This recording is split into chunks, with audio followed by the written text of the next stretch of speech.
Well, thank you so much for coming. I know there's other things to do tonight, and appreciate you guys making the time to be here. So the agenda for tonight, we're going to talk about the survey results that we got from the public input survey, and then go over our proposed goals for the strategic plan. Use the microphone. I can't hear you. Absolutely, yeah. Is that better? So I should also start off by saying that the purpose of us being here today is to gather input on the strategic plan that we're creating for public art in Iowa City. And so we did issue a survey that was very successful, got a lot of responses, but as part of the process to create this new strategic plan, we just want as much public input as possible. So we'll go over the survey results, and then the kind of meat of the strategic plan are these 5 goals that we have, and we're going to talk through those and then just open it up for discussion.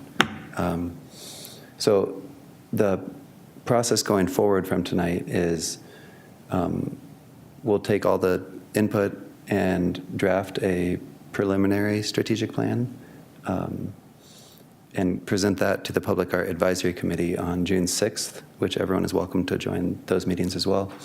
And by June 10th, we'll have the draft posted on the city website, and there'll be a format to provide feedback based on that too for anyone. And we'll email out email that will provide links to that. Also tonight, if there's anything you think of that you don't say during the discussion, we have these slips of paper that are on the table. You're welcome to provide feedback with that as well. And then July 11th is the final review at the public input meeting, which will be at City Hall at Emma Harvett Hall at 5:30 before it goes to City Council. All right, so moving into, how do we go to the next slide?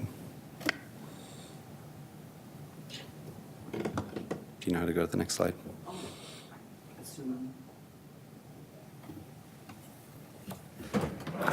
There we go. I mean, I think your arrows too will do it. Great. There you go. Thank you. There's someone listening over there. So we're just going to go through, there weren't that many questions. We're going to go through each question and just sort of quickly to get a feeling for what the public sentiment was. So lots of liking of public art among the respondents. The favorite example of public art in Iowa City, this question had photographs for each of these examples. The mural Coexist got the most with 40%, and Goosetown mural, the Iowa Avenue Literary Walk, and Weather Dance Fountain with kind of the next tier. The least favorite example is my favorite piece, the 4-module piece by Kenneth Snelson that's in City Park right now, and that's I think partially the problem is, and it's being moved to, what's that new park called? Riverfront Crossings Park. So I think it'll be, okay. So yeah, that'll improve that piece a lot, I think. Otherwise it was kind of spread around. And then the role of public art was primarily, people said, to beautify, establish a sense of place, inspire creativity, and to create neighborhood identity. And then supporting artists was up there too. People wanted to see public art in downtown streets and alleys was the highest response. Unexpected places, I liked that. That was the second most response. And then public buildings was third.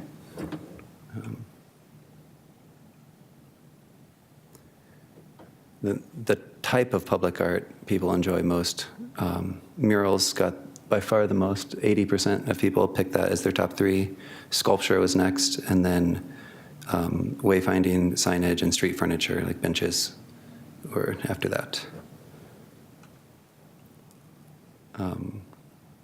People were asked what they would like public art in Iowa City to reflect. Cultural symbols, playfulness and whimsy, beauty, history and monumental, and landscape and nature all did well. High tech and political did not. We asked if Iowa City were to commission a large, monumental, iconic public artwork, where should it be located? And downtown got 42% of the responses. The gateways, the major entrances to Iowa City, got 20%. And notably, nowhere got 15%. We don't need one. And we were really pleased with the sort of demographic range of people who responded to the survey. 25% of people live central, but then the rest were pretty well spread out across the city, with the next largest portion coming from the southeast area. And then also the age range is pretty well spread out, especially across kind of 25 and older. So that's the survey. There's a few more.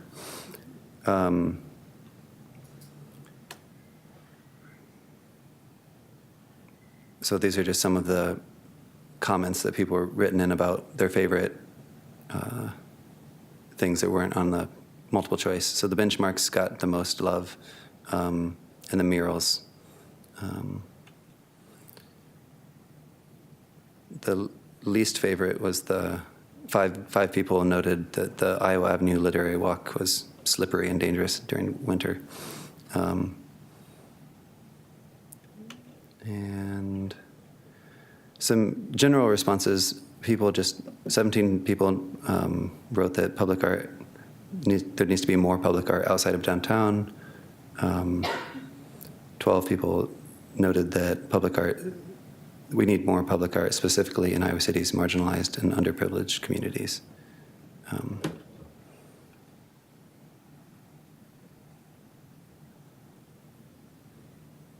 So 13 people said they would like more engaging and interactive public art.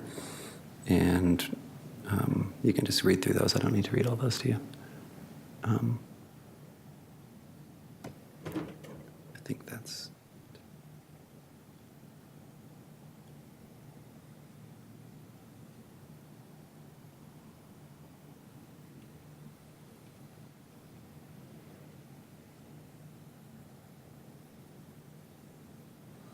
Ten people expressed concern about the cost and the uses of public money to fund it.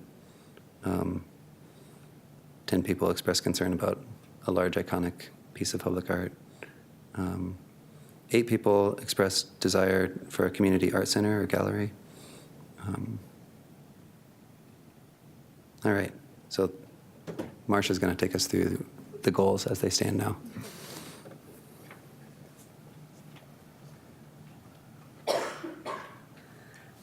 Hi there. Thank you very much for coming, and thank you for your patience in all the relocation that has been occurring over the last few weeks on this meeting. My name is Marsha Bollinger. I am the staff person for the Public Art Advisory Committee, work with Steve and Vera, who will also be part of the discussion.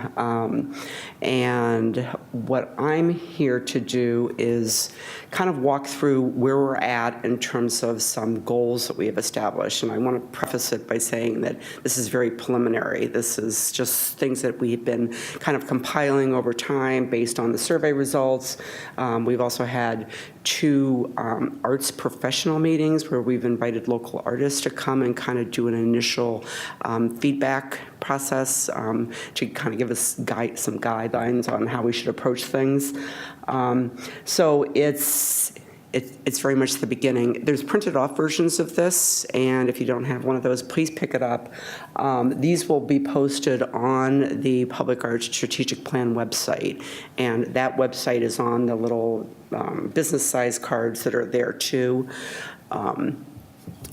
So if you have a chance, particularly after the meeting, and you can go through these a little bit more closely, please feel free to comment on them. There'll be an opportunity for you to add your comments, or it could be that you just end up emailing me directly with those comments. I say this is a little rough, but we're at least wanting to get some initial feedback on it. We've established 5 goals, basically, and the first goal here is pretty broad. It's just essentially to create a public art program, to establish and implement a public art program that provides art opportunities, both permanent and temporary, to cultivate a vibrant public art. It's kind of a standard mission statement kind of thing.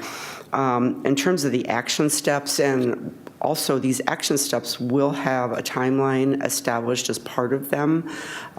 We have not gotten to that point, but I would expect that a bulk of these more administrative type processes we could accomplish within a 6-month period.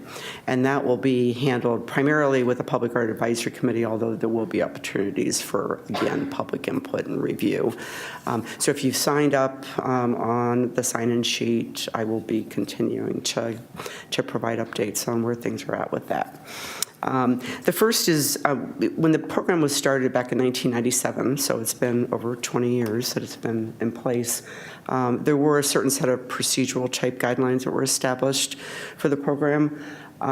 Those have been added to in terms of some of the various programs that we've come up with since the beginning, but they really haven't been, I think, really evaluated and refreshed and updated to the point where maybe they're more appropriate for the program as it is now than what it was back 20 years ago.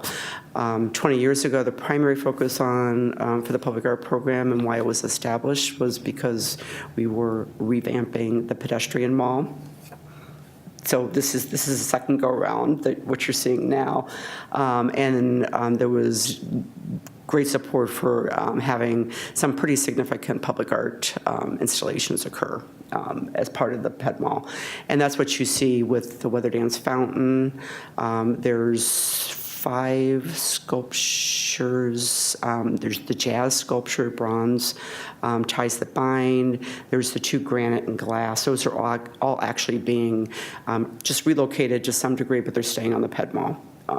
So those were all originally purchased with funds that were allocated, I'd say, within the first 2 or 3 years of the program. The Iowa Avenue Literary Walk was also completed shortly after that time period. So there was a pretty significant investment in public art at that point. So we need to go through and relook at those. The other opportunity that has kind of gone by the wayside is looking at temporary installations. We were able to do that more frequently years ago when we had a little bit more staffing, but temporary installations can oftentimes take quite a bit of time, or as much time to do and to orchestrate as permanent ones. And the downtown district, frankly, has been doing an excellent job on installing temporary art opportunities in the downtown area over the last few years, too. Encouraging more innovative projects and activities that bring the community together is what we have in Section 1C, and then how we can not only accept donations, but also encourage them. I mean, with the limited funding that we do have, it's always nice to have some valuable quality donations that come our way and what we can do with those and where they can be located. And then, of course, we have a very large, talented pool of artists in Iowa City, and that's becoming more and more, I think, key. And for the Public Art Advisory Committee, there's been matching funds that have been available over the last 4 years now, and we're seeing a lot of local artists being able to take advantage of those matching funds, but offering more opportunities would be never a bad idea. Goal number 2 kind of expands upon this a little bit and goes into some detail on how we might actually implement some of those goals. The city currently has a number of facilities that have very little, if any, public art installations in them. And one of the things that we are regularly getting requests for, and it seems to be ramping up more and more, is actually from private artists to install artwork, not only in the buildings, but on the buildings as murals, even temporary art installations. And one of the things the committee has worked on, but not yet completed, is developing a policy on how it is that those requests are evaluated, and then more importantly, even encouraging that to occur by inventorying our facilities, see what spaces we have available, and once we can publicly make available to artists and possibly even do a RFP or something that encourages that even more. So again, there's interior spaces, exterior. Many of the city parks also, a lot of them had art installations over the course of the last 10 years or so, but there are probably more than not that don't have. Does that make sense? There's more that don't have art than do. So we need to inventory where we're at with those, and then what kind of art possibly could work with those. Let's see what else we got. Encouraging people to see art in different ways.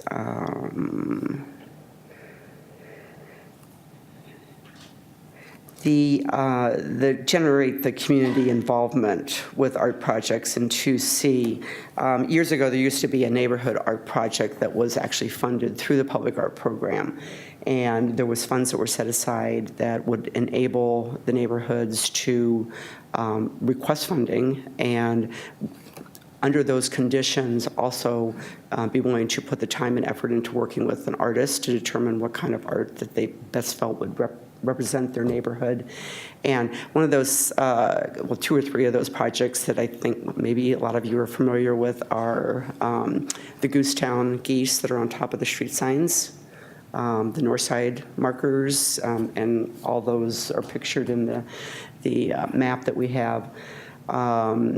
Longfellow also has some historic plaques. There's about 7 or 8 of those throughout the neighborhood that highlight some historic areas that were designed by an artist. But there's been several others of those. That was kind of set aside when we started seeing significant drops in our funding. So that might be something to encourage more of our neighborhoods to get involved in. There's also plenty of arts organizations in Iowa City, and I think the committee needs to work on figuring out how to best partner to expand opportunities by working with many of those groups. And interactive arts is something that we haven't done a whole lot of, but I think there's really a place for that, particularly in some locations, and to explore those opportunities. And putting them in non-traditional settings. The whole idea of unexpected places, I think, was something that was kind of exciting in terms of the survey results, that people do enjoy that. They're not planning on seeing a statue sitting on the side of the street somewhere. They want to see it kind of in a unusual location. Funding for public art, that can be a political hot point in a lot of respects. The current public art funds have always been coming from general fund money. And general fund money is what you and I pay taxes for, or pay into our taxes. Unfortunately, that's also impacted by a variety of things in terms of the economy, politics, the political will, who's sitting on city council. It can ebb and flow. We have seen that ebbing and flowing quite a bit. The lowest, we started out actually back in 1997 with $100,000 a year for 3 years that was allocated. And since that time, it's decreased down to $50,000, $25,000. The lowest, I think we were at $1,400. That only lasted for 1 year, so that wasn't too bad. But what we're working with now, we're slowly seeing an increase up. It's not close to 100,000. But one of the proposals that's been discussed is utilizing the Hotel-Motel Tax. I think, as all of you are aware, we're seeing a lot of hotel-motel development in Iowa City. And by people staying in these hotels, that generates tax. It's what we pay when we stay in a hotel, where there's the motel tax that's, what is it, 11%, 12%? So it can be a pretty significant source of income. It's all contingent upon use of those hotel rooms. If people aren't staying in them, then you don't have that revenue, obviously. But that was something that was brought up as an option.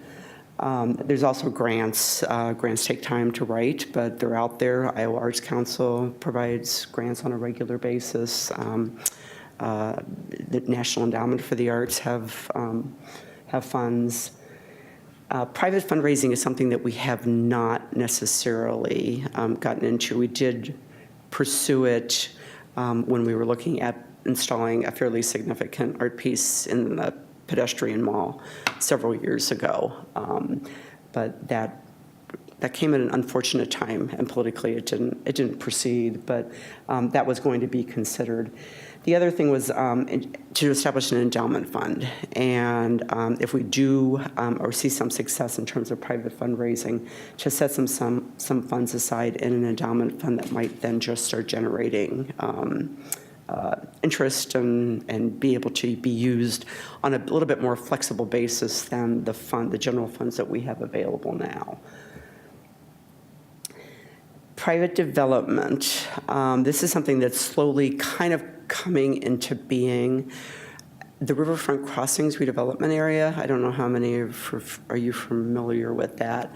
It's essentially south of Burlington, west of Gilbert Street, down to the Highway 6, and includes Riverfront Crossings Park. And it's primarily that whole area that you're seeing kind of boom with development right now. There is an opportunity for developers within that redevelopment district to provide to the city a 1% fee that would then allow them to increase the density of their building that they're proposing. In fact, we have received one payment from a developer who is receiving the ability to build an extra floor on apartment building that he is developing.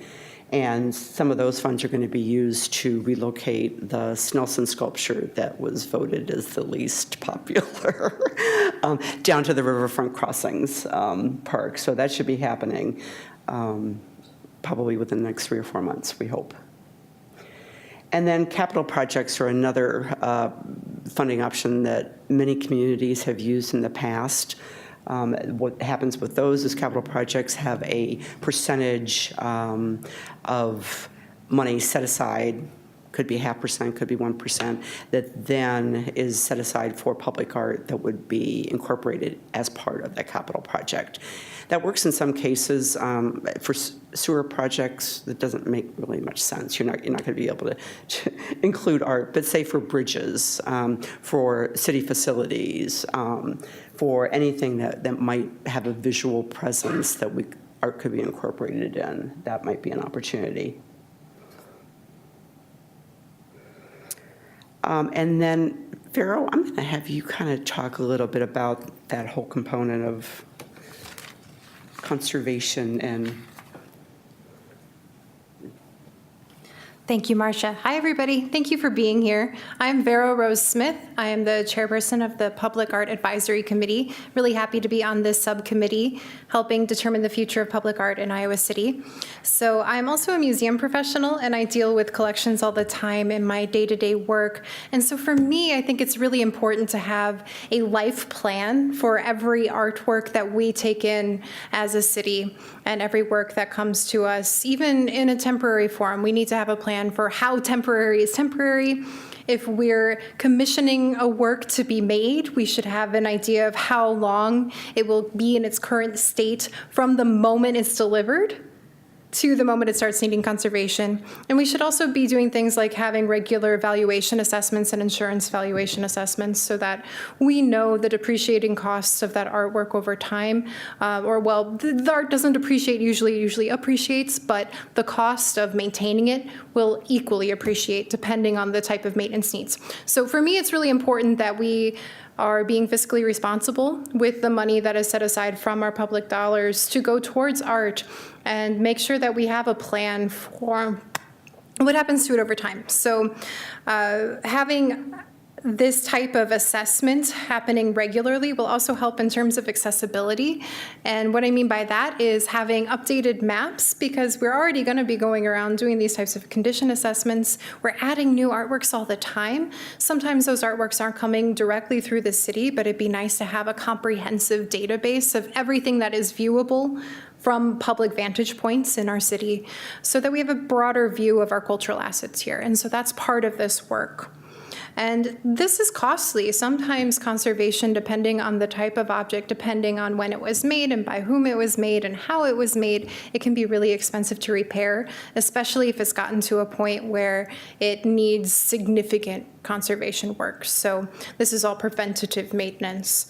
And this comes back to what Marcia was saying about money in general, just that we have a plan of what it might cost us eventually if we want these objects to stay with us for a full duration of 20 or more years. Anything else? You want me to go to the next goal? Do you want to come back up? Okay. All right, so I'm happy to stay up here and talk about goal number 4, which is pursuing active collaboration with municipal, civic, nonprofit, and private sector organizations to create opportunities for public art.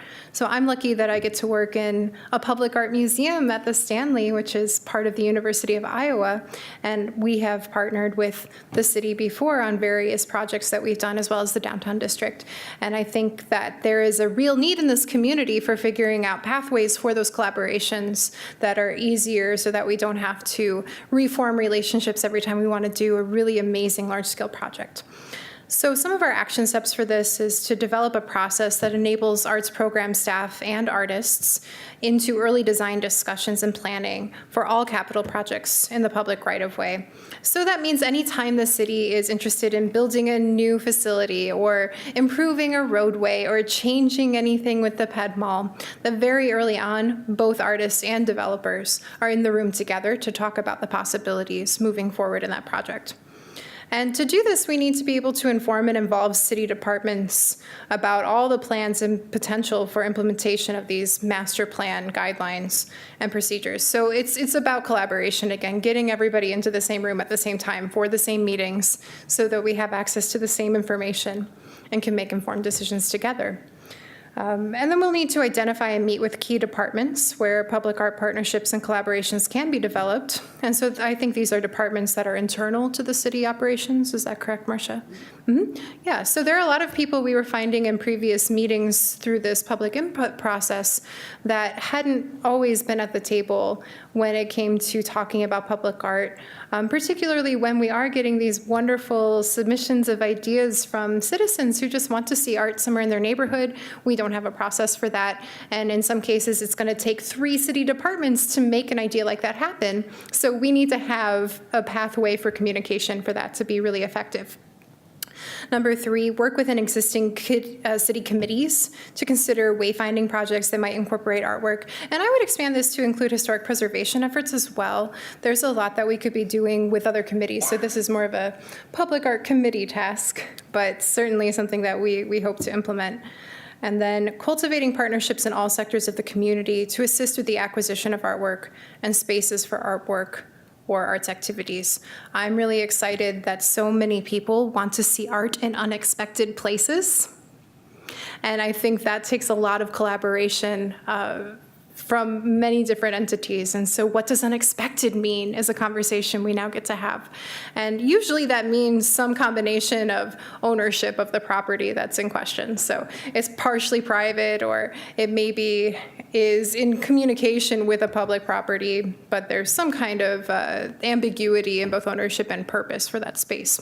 So the more that we can talk about that across all sectors, I think the better for creating really cool, interesting experiences that activate our everyday environment differently.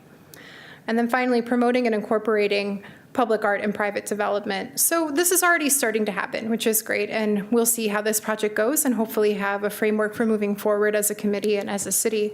But I think the more we can do to encourage private developers to work closely with the city and the city staff, the potential value of public art for these development projects is incalculable. I think it's really important, as we were seeing from respondents already, that public art contributes both to the beauty of the city, to how we think of ourselves as a community. And developers should be part of that conversation. They are shaping our future. And finally, exploring the feasibility for an ordinance that requires public art and private development. That is absolutely something we're open to discussing and might think of building into this new framework.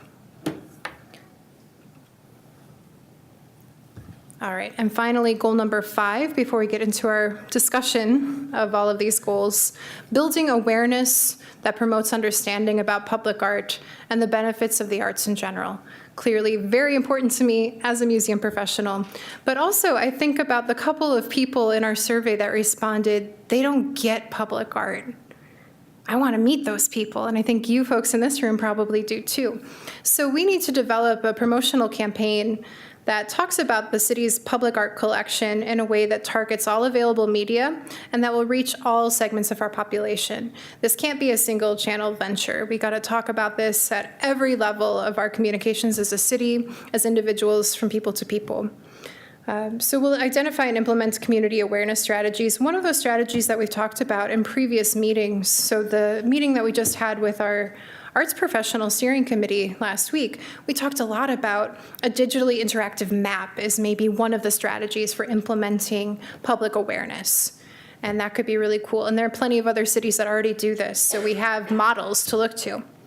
And then number 2, identifying and widely publicizing events and opportunities associated with artworks that both highlight the artwork and the unique history of that specific object as well as the artist. I think this is really crucial, especially as one of our biggest assets in this community is the creativity that lives here and continues to percolate here, both because of the presence of the university and also our unique geography, our situating between major urban centers in the Midwest. We've got something special here, and it's special for artists especially.